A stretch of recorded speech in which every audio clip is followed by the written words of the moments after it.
Have you found yourself wondering, is there something more? If so, then you, my friend, are a dreamer in waiting. I'd like to welcome you to the Dream On podcast. I'm Julia Gentry, and along with my husband, Travis Gentry, we discuss real, raw, and not small talk conversations about faith, family, entrepreneurship, and all the things that matter most in this life in order to help people bridge the gap between what they currently have and what they really want most. Join us as we give you insights, tools, and strategy to chase every dream that's on the inside of you, but be forewarned. This podcast is not for the faint of heart, but rather those of heart. This is the Dream On podcast. Welcome to another Dream On podcast, and I am super excited to interview my co-host on her brand new book that is actually in her hands. Just arrived fresh off the press yesterday. Mm-hmm. So now it's here. I can flip through the pages. I can say on page 111, I talk about, and then we look at my table of contents and see what chapter 2, it's unreal. It's awesome. So Julia Gentry wrote the book. What's it called? Dream I Dare You. So let's just dive right in. I'm so excited to be doing this today. I feel like, I told you this last night, but I feel like I have been here a million times. Yep. It's just it almost last night felt normal.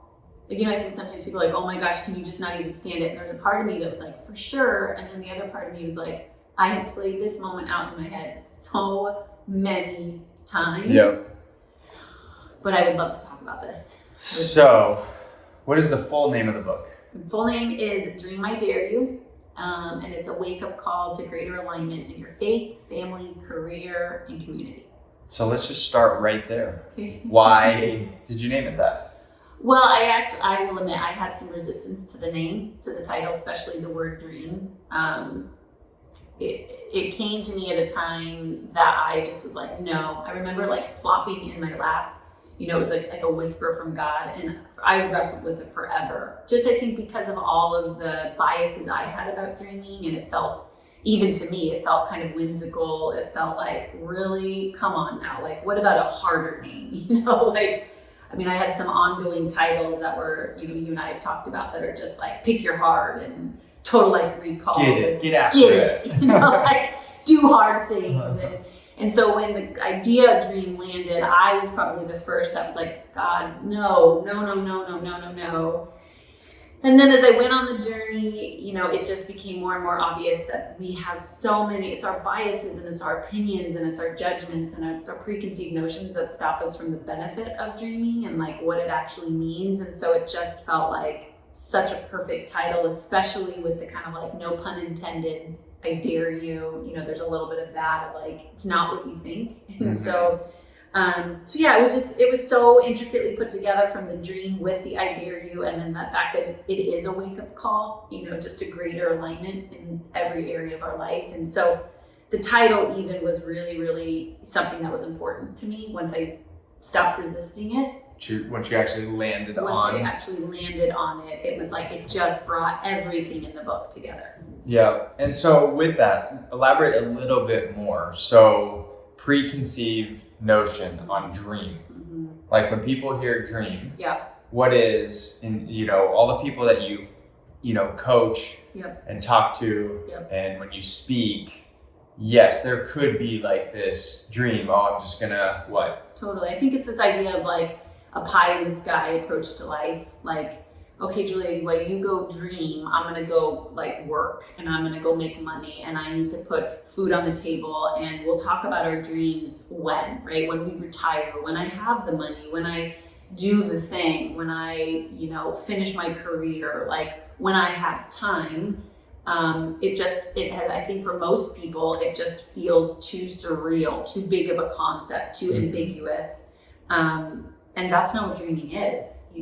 It's dreaming without action is no dream at all. And as I spent these last couple of years really diving into the word and studying it and understanding it and reading the Bible, and I came up with my own definition of what it is, because I feel like it's important for people to understand what it is, so you can get the benefit of it, right? Like that's why we're missing the benefit of it. That's why we're settling for okay, fine, good enough. That's why we're stuck going through the motions, and we're stuck in our comfort zones, and we're not seeing the manifestation of the things that we want most. We're not clear on the things that we want most, right? Like we're not shining the light on the issues around us. Our lives are starting to look like everybody else's, and then we wonder, right? Like for us, even this is where it started. Like, is there something more? And there is, if you have the courage to dream it. That's why I'm like, I dare you. Like, you're gonna have some courage, because it's gonna look different than what your world looks like now. It's gonna look different than what you're used to. It's gonna look different than your past. All your biases, like it's gonna blow your mind. So that's what this book really is designed to do. It's designed to blow people's minds, to get after their heart, to get after the thing that God put on the inside of them, to get after the real concept of what dreaming is. That's what it is. So what I'm hearing you say, we've talked about this, and we'll get to how long this book has been in process. Really what you're saying is a dream is your purpose. So can I read it out of the book? You're going to turn to page 22, everybody. This is my definition of dreaming, which is great and intense focus with deep absorption of thought in a different realm that brings about possibilities while considering the needs of those around you.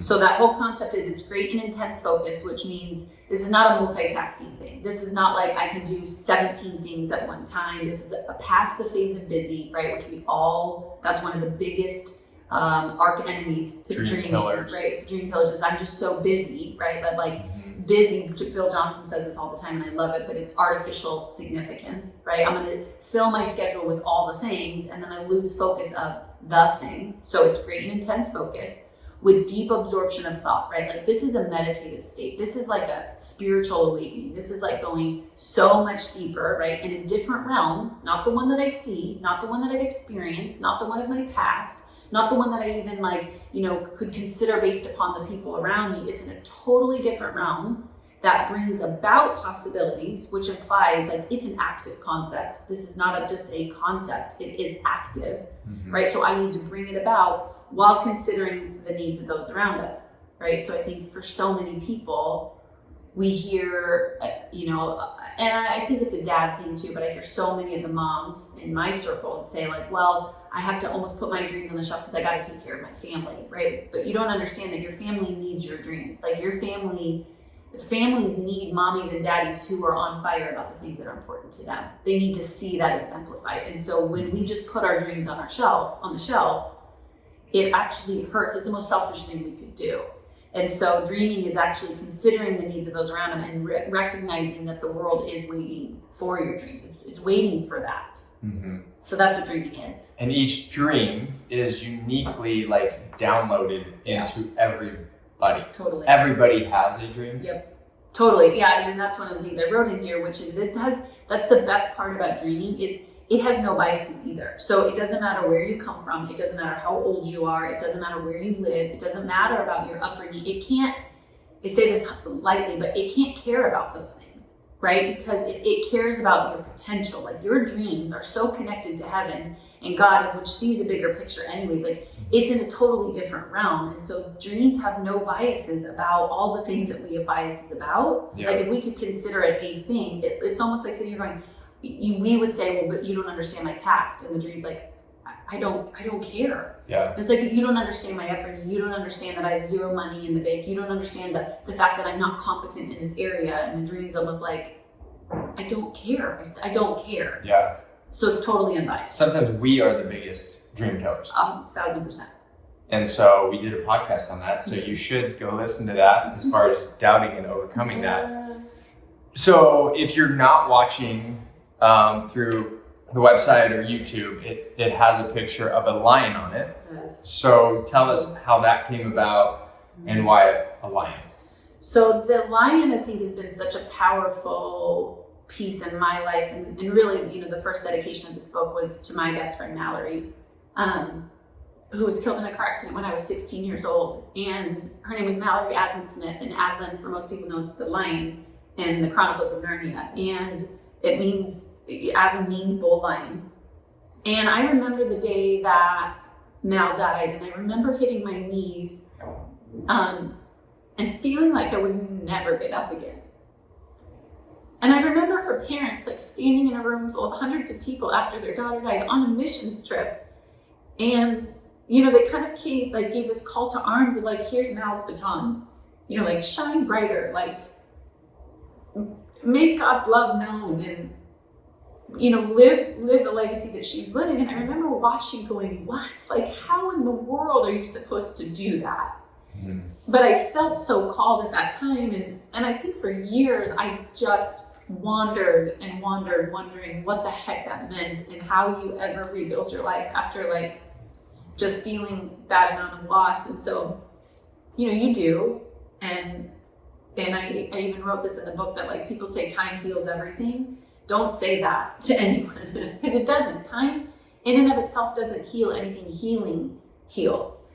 And so this book is so much of a healing journey for people too, because part of dreaming means we have to give that pain purpose. And so anyways, fast forward, you and I obviously have kids. We named Aslan after her and the concept of just being this bold lion. And so when it came time for the title of this book, I had a graphic designer helping, and, you know, she had said, you know, why don't you go look at all these stock photos and let me know which ones you like? And immediately I was like, no, I don't want a stock photo. She goes, well, 99% of authors, you know, we just kind of pick and then we add things to it. And I was like, no. I do not want a stock photo on this thing.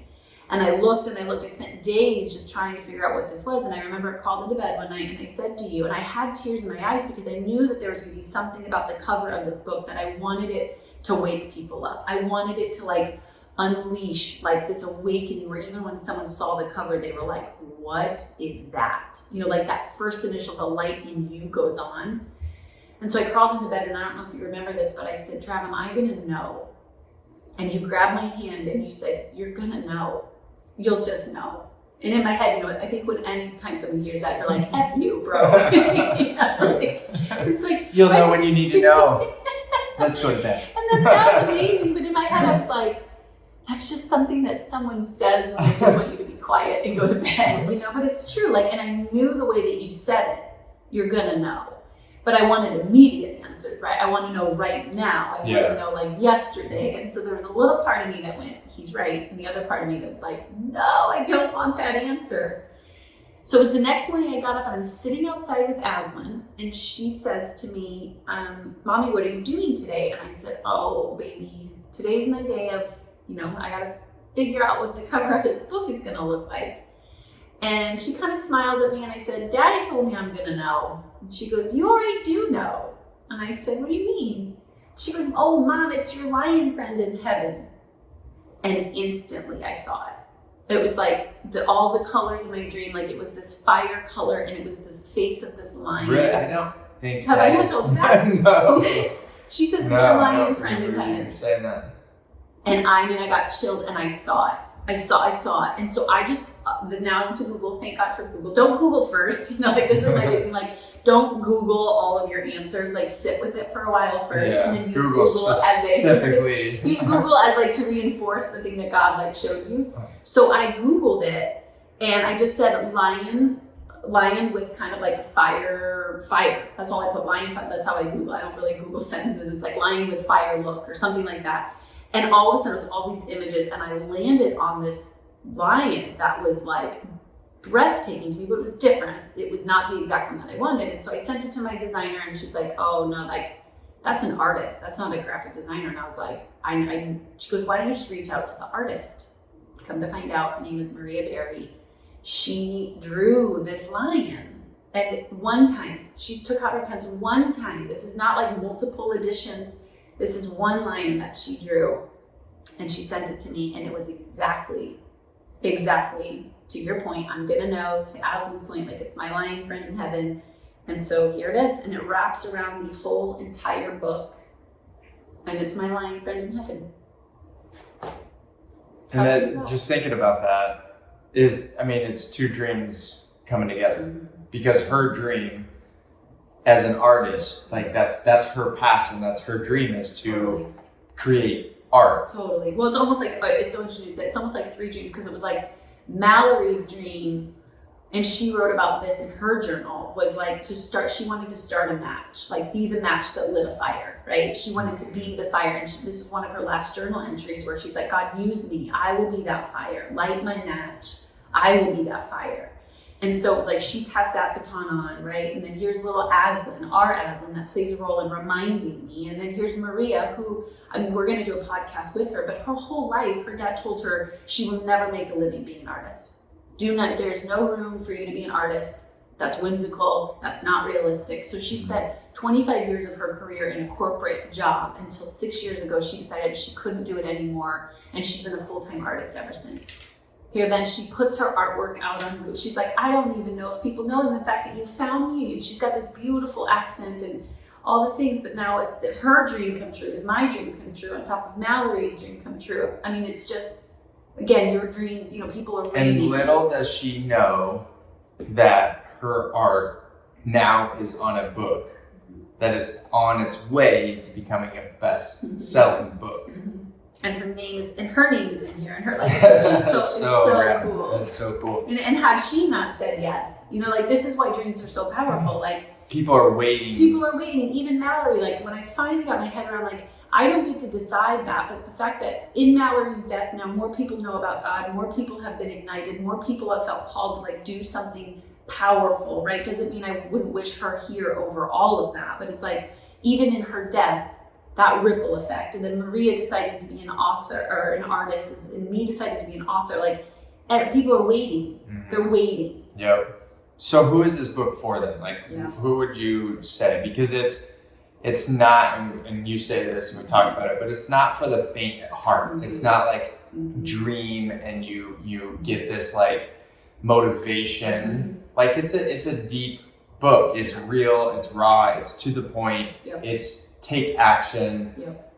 Who is this book for then? Yeah, I think it's a great point. I mean, this book is not designed to make you feel good. It's designed to make you be good. And we say this all the time, you're going to have to wade the waters of lies, which are going to piss you off. It's going to make you mad before it can really set you free. So this book is for someone who, just like you and I, finds himself crawling into bed going, is there something more? I just feel like I'm born for more. I feel like I should be shining. I feel like I should be alive. I don't want okay, fine, and good enough anymore. Like, I want more meaning. I want more significance. This book is written for people who just feel that pull, right? Like it's people who are sensitive to a message that's like, I can't keep doing what I've always done if I want different results, and I'm sick and tired of getting the results that I'm getting, and I'm willing, right? Like, that's all boldness is. I think some of us think that boldness is this like, at all costs, and I wake up feeling just like courageous and on fire all the time. Boldness is just a willingness to say yes. Mm-hmm. It's a willingness to go where you've never gone. It's a willingness to like prove your theories right inaccurate and your dreams accurate. It's the ability to trust God more than you trust the things around you. And so I think boldness is just that willingness to say yes. And so this is for people who are like, I'm willing. I'm willing. And would you say that's for someone that just graduated high school, college, someone that's 60? Mm-hmm. So I think dreams, a lot of people through the course of it and talking with and the community, and there's people from all ages, but dreams, most of the time, you, over a period of time, you bury them and you come up with excuses, I'm too old. And so who would you say this is for, and then why? Like, why someone 18 to why someone 60? So totally, it's funny because I had someone say, you need to pick your avatar and you need to write this for that person. And I couldn't, and I wouldn't, because I'm like, well, am I just going to pick another 35-year-old me? Well, but that's different than the 18-year-old me, and that'll be different than the 60-year-old me, right? And that's different than, so I honestly wrote this book with all of that in mind. I wrote it to the 18-year-old who's like, what do I do next? All the way to the 60-year-old that's like, it's too far gone. All the way to the you and me's of the world that's like, I could say I'm so busy, like I'm full, my plate is full, and I've got kids, and I'm wiping the butt, and I'm trying to run a business, and like all the things, right? All the way to someone who can't get out of bed because they're depressed and they're frustrated. And so I wrote this with everybody in mind, because I think that all the things that we go through are sometimes so universal. And the problem is when we make it just about us, and we start to isolate and we retreat and we start to blame, shame, guilt ourselves and everybody else. And so I wrote this thinking, I hope that 17, 18-year-old, 19-year-old gets this stuff at that age, right? Just as much as if you're 60, that you know, like you're still just getting started, all the way to even if you're 35 and you feel like you're being run by your life, that you're like, okay, like push the pause button. To the person in bed, like just pick up this book, right? I know that you're depressed. I know that you're feeling just completely anxious. Just pick up the book. Yep. That I felt like it would reach all of those quiet cries for help. Yep. And what I would say, knowing this book and what you've put into it and what you've done over the years, this book is like a community book. Yeah. It's not one to read and forget about. It's one to study. Yeah. And one to be a part of other people that are reading it, because questions come up, and then you could be isolated based off of what you're saying. Like, I'm the only one. Yeah. You know, like in this phase of my life, I'm the only one experiencing this, or this happened to me and I'm the only one. Yeah. It's to go outside of that to understand I'm not the only one, and there are people that have overcome whatever it may be. Totally. So I just want to throw that in for people that are listening. This is definitely like, and you can talk about this and what the intent behind the book is. Yeah. It's not just buy it, read it, put it back on the shelf. Totally. So what is the intent? What is your intent and passion behind not only the book, but some of the other things that you have coming out with it? Well, it's been cool because I think the thing that I encourage everybody in this book is like, when you start, you're not going to see the whole thing. And in fact, you probably don't need to, because you'd say no, right? It's going to be so much bigger and take so much more. And I think that this journey of this book was exactly that for me. Like, I just feel like God's been lighting up the next step as I go. And there's some days that I'm like, this is so irresponsible, and get your act together, and you need to have a whole plan and the whole thing mapped out, and right, like, and you're like, but I'm so following, right, the steps. I'm so following God's lead on this.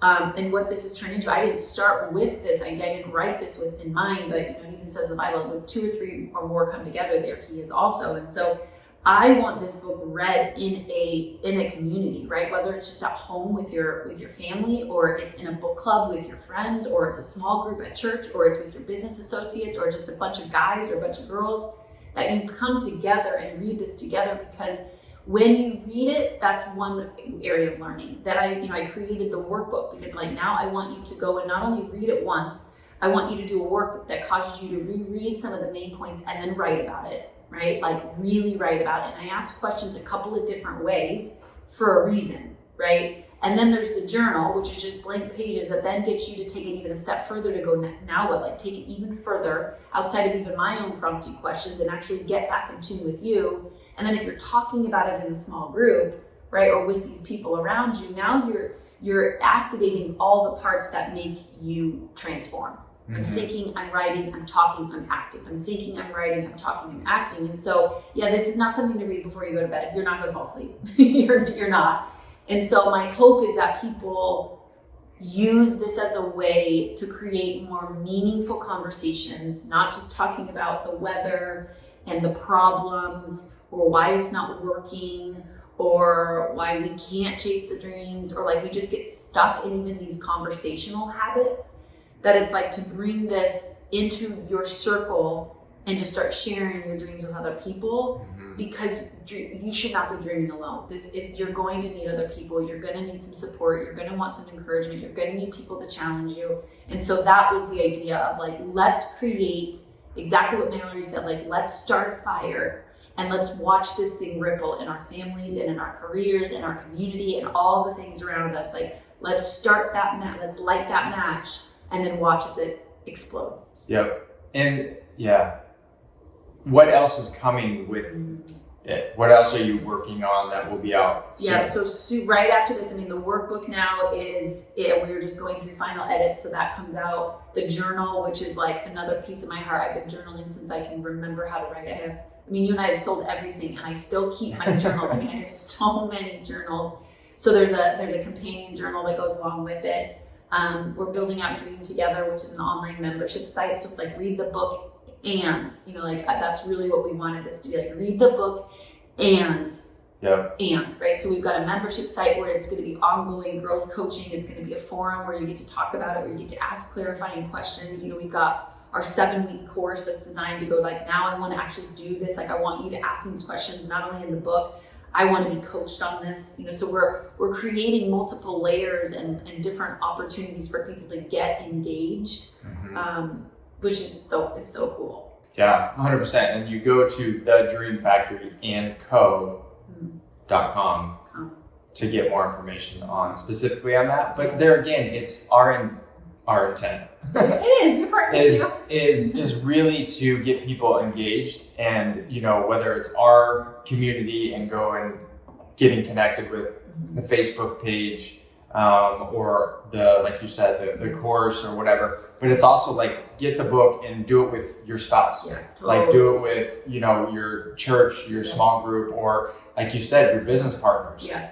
Like, understanding there's so many businesses throughout the years that you've specifically like helped coach, and they're like dying inside, and one partner is totally disconnected because they're not fulfilling and living in their full potential and the dream and desires that they have. They're just doing it for another dollar. And that's what this is. I mean, this is all the coaching that I've done for us. Like, I wrote everything in this book. I'm always huge on creating an impact, and I knew like I personally can only coach so many people at a time, right? And yes, I can post a bunch on Facebook and social medias and all that's amazing.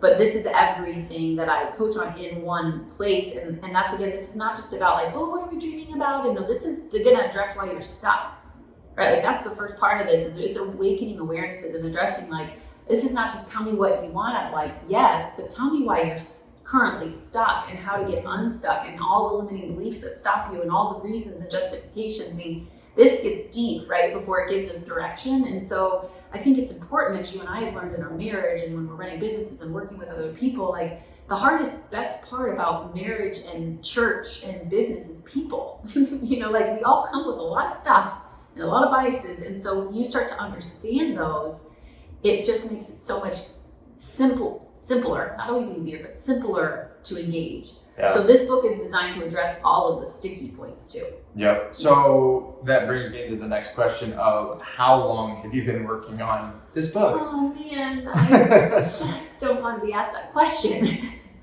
I think since you and I even started dating, I've been talking about wanting to write a book.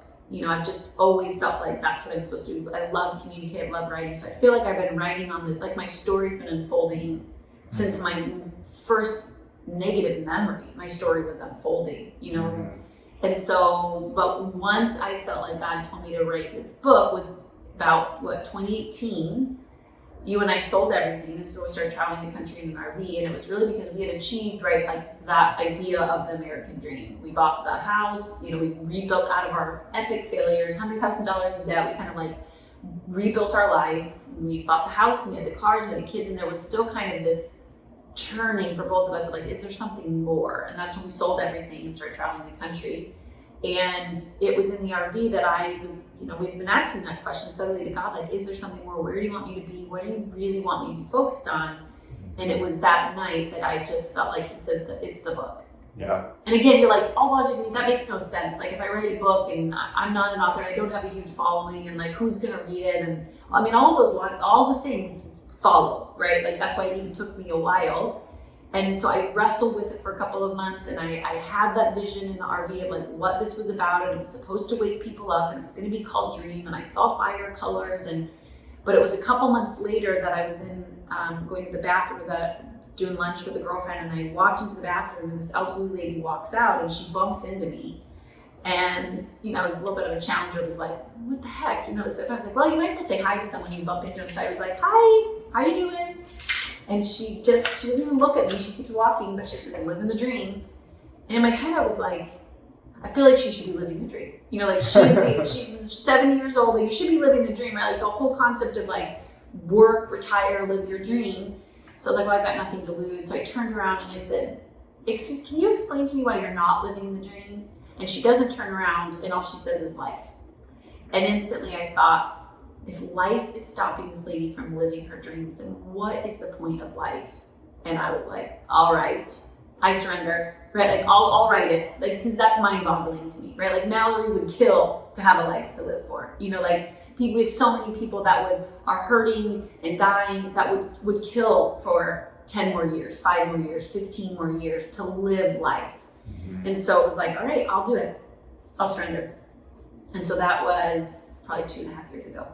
That you've been on the journey of actually putting pen to paper of like, okay, now it's a book. Yes. Not just journaling. Like we're going to put this in a book. Yeah. Mm-hmm. And do you think through this process, because it really started to come together even more so like beginning, of last year, and it's taken longer than you thought. So we kind of talked about the process too, like in dreaming in general and your purpose, where it's like, it's a process, and sometimes we want it tomorrow and it's like all or nothing. And then typically we live nothing. Because we stop before we even get started, knowing that it's not easy. Like living out your dream is not easy, and it's a process, and it can take months or years or decades to accomplish. But it came out it started to unfold like right as COVID was like disrupting everything. Totally. And I think the funny thing about this is you gotta be careful what you wish for. Because I had been saying, I'll just make time for the book, and we'll make time for the book. And we were just, doing all the things. I had all my coaching clients, kind of filled my schedule. We had the kids, we were getting ready to have a fourth baby. So really, I look back and I'm like, when was I going to have time to do this? We've been talking about the podcast. We've been talking about We've started and stopped the podcast. We've started and stopped a million times. And I remember around that time of COVID, it wiped out a lot of my clients for about 6 months. Within a matter of days. Probably like a week. I feel like you were like, yep, these guys can't do it. Just the faucet went off in industries, right? And they're amazing clients, and they're all up and running again, and they've rebounded in ways that it's just been amazing to watch. But that first couple of months and the domino was legit, which then was the domino, for us. And it just, freed up all my space, right? And it made me do the hard things and the things that were crazy vulnerable. And Bobby, my editor, said this, Julia, writing this book will be the loneliest, most vulnerable thing you will ever do. And I think that, not to scare people away, but I think that's what it feels like, right? Doing your dream, right? It can feel so lonely some days, and it can be extremely vulnerable most days. And the goal of the dream, though, is not just the dream. It's about who you become in the process. Like when we achieve our dream, we need strength. And so the journey and every step along the way is designed not to break you, it's designed to make you. So when you actually start to hold that dream in your hand, right, that you have the strength and capacity to sustain what it's going to take.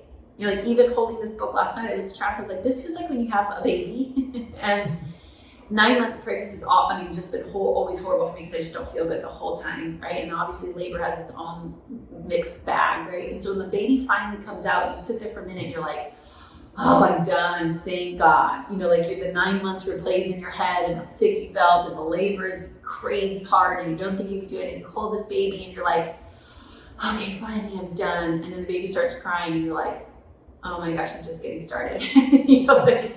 I'm just getting started. Now you're at another phase though of this process. But it's so rewarding. Yes. And we've talked about it. If you just put some pen to paper and then a week, 2 weeks later it popped out and you have a book, the journey and the process, and then also kind of the disruption and setbacks and detours of this has been kind of perfect. And I love my editing team and my project management team. I get feisty. And they have delays, and there was a couple times, remember, you were like, you might need to chill out and just trust the process, because it's like, they're not getting it back to me for 2-3 weeks. And Travis would look at me like, okay, number one, do you want them to extend grace? And I was like, I don't understand the question. But then the beauty of that is that was times that God would totally disrupt me. And at one point he said, you're forgetting something. And this is when Bobby had the edit and he needed extra time, right? And you're like, Julia, it's a blessing for whatever reason is happening for you. And I just felt like God was like, you're forgetting something. I'm like, I'm not forgetting anything, bro. I wrote the book, it's done. I just want to move on now. I just want it to be done. And I remember him finally going, will you listen? And I was like, okay. And he goes, you forgot me. And Who's me? God said that, like, you forgot me. And I was like, what does that mean? And he goes, why am I not in your book? Why am I not represented as like, as such a huge part of, I want people's dreams more than they want their dreams. I am a dreamer. I am the creator. I am the example of this. And it was so convicting for me because it was as though originally this book was just to kind of make people feel a little bit comfortable. Like I mentioned God, but to feel comfortable. And it was like, no, this is supposed to help them understand who God really is.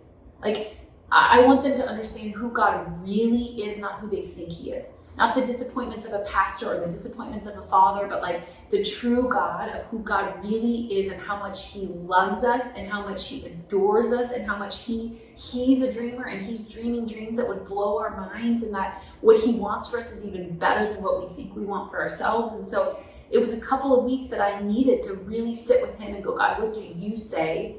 And I went back and I rewrote so much that even Bobby, my editor, was like, oh, JG, he's like, we went from 50,000 words to 75,000 words. Like, you rewrote this thing. And I just was like, I can't not. And because of that setback, like the Exactly. time frame. Exactly. So, and my whole point around that is like sometimes it's you don't understand until you're through the process why it truly is happening for you or what you need to learn or there's something else waiting to happen to make it even that much better. And now looking back again, I try to use this in my moments when I get all jazzed up. I've had so many moments in this last year that those moments of pause, the moments of be still, the moments of slow down, of extend grace and mercy, have been pivotal in this journey.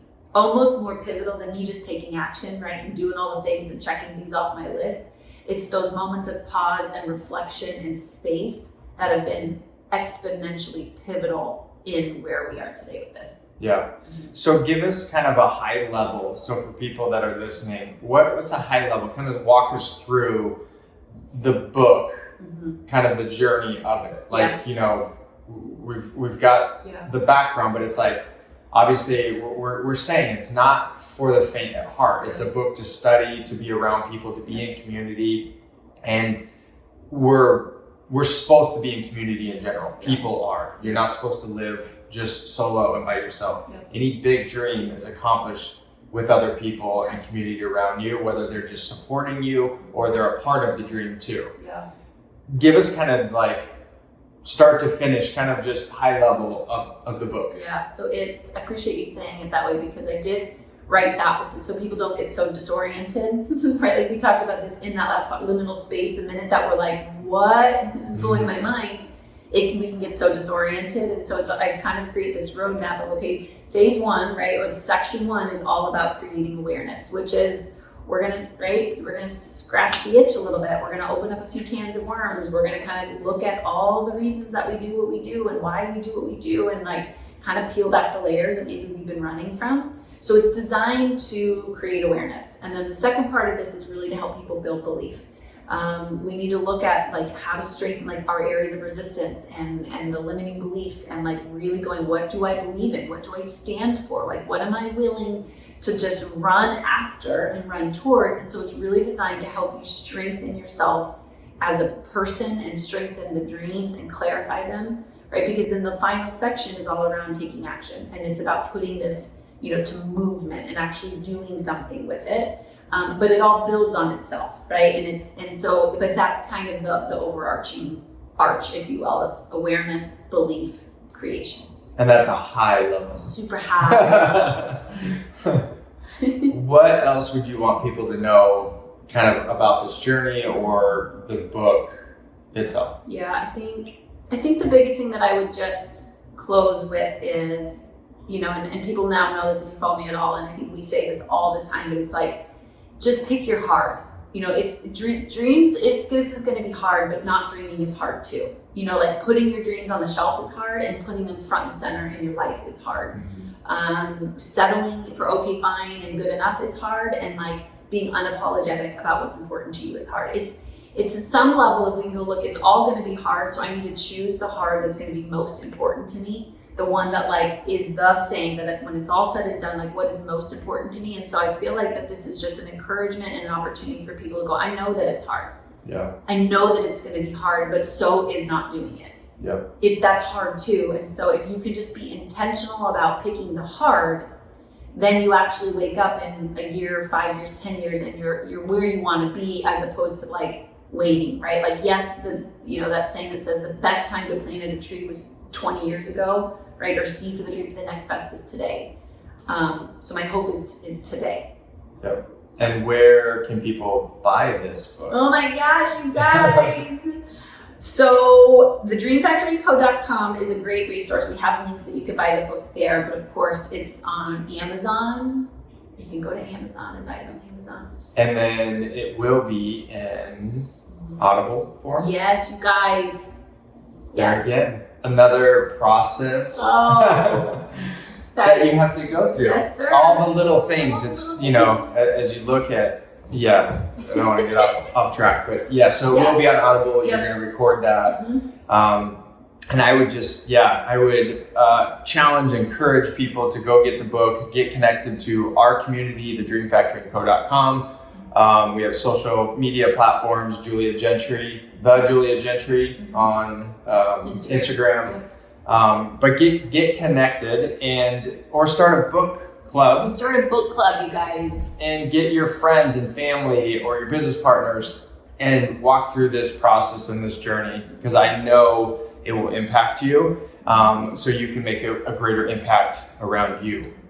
So good job. And like you said, it's like phase 1, now we're on to phase 2, and we don't know how many phases there are. So it's a process, and I'm excited that it's here now. We can tangibly touch it and people can order it. So great job sticking with it, and I know it's going to impact millions of people. Thank you. So that was cool. I appreciate your time, Julia. Thank you for being on the Dream On podcast. You're like the best interviewer I've ever had. First of many for you to be on. So thank you guys for joining us on the Dream On podcast. And until next time, Dream On. Dream on. On behalf of both of us, thank you for listening to another episode of Dream On.